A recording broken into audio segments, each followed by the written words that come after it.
You thought last time that when I was saying that the Muslims don't really believe in God, you thought that was a You kind said of... Muslims don't believe in God, really?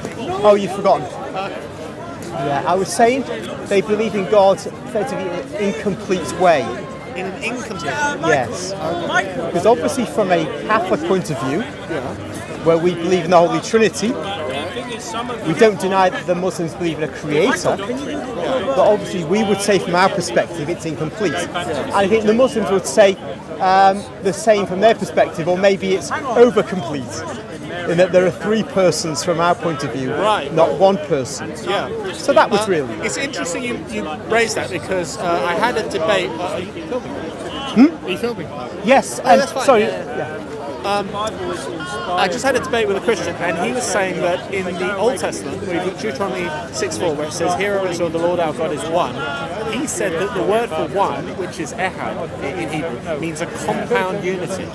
So, in other words, it would affirm the Trinity, the Christian view of the Trinity. So I asked him, does that mean compound unity to me sounds like God was like three disparate parts that became united, and that's not what Christians believe. So I'm not sure the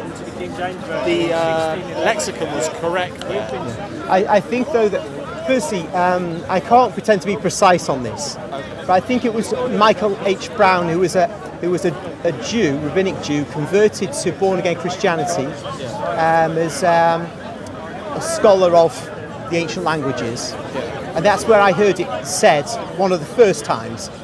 Now this compound unity would be more of a grammatical sense rather than an ontological sense. Please elaborate. Well, you might say it's a compound unity when you say that word, but that doesn't mean you're therefore saying that God is a compound unity. It's just that the word itself can be used for oneness, which doesn't mean singularity. Yeah. But that won't get you very far in working out the nature of God just by looking at that word. Yeah. All it would mean, I presume that Christian was really trying to say is that the phrase "the Lord your God is one" doesn't preclude a Trinitarian interpretation. That's all. To get to the Trinity, one has to go beyond that. And to say that one believes in the Trinity, one has to understand what that means. Obviously, like when one speaks of anything, one has to understand what that means. But the oneness of God is affirmed again and again in the Catholic Church for 20 centuries, and of course the 5, 6, 7 centuries before Muhammad's time.